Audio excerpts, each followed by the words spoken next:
এখানে আজকে মিনি মাছ রান্না করব আলু শাক দিয়ে। তো মিনি মাছ নিয়ে এসেছে আমার মা, সাথে আলু শাকটাও নিয়ে এসেছে আমার মা। তো দুইটাই মিক্স করে আজকে ভুনার মতো বা হালকা ঝোলের মতো রান্না করব। তো ওখানে আমি মিনি মাছগুলো সুন্দর করে ভেজে নিয়েছি, সাথে এই যে মশলা কষিয়ে নিয়েছি, পেঁয়াজ মরিচ হলুদের গুঁড়ো সব দিয়ে, তারপর পর্যাপ্ত পরিমাণে পানি দিয়ে দিয়েছি।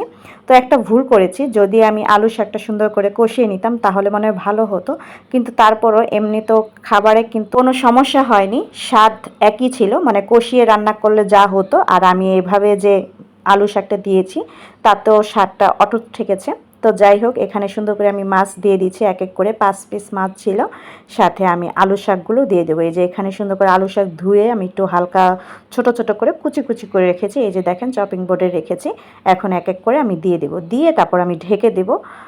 ঢেকে দিলে সুন্দর করে অল্প আঁচে হয়ে যাবে, খুব চচ্চড়ি টাইপের আর কি, মানে ঝোল থাকবেও না আবার আঠা আঠাভাবে থাকবে।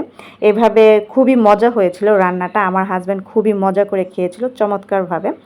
তো যাই হোক, আপনারা চাইলে এভাবে রান্না করে খেতে পারেন। আর ভিডিওটি ভালো লেগে থাকলে লাইক কমেন্ট শেয়ার দিয়ে পাশে থাকবেন। আজকে এই পর্যন্তই। আল্লাহ হাফেজ। আসসালামু আলাইকুম।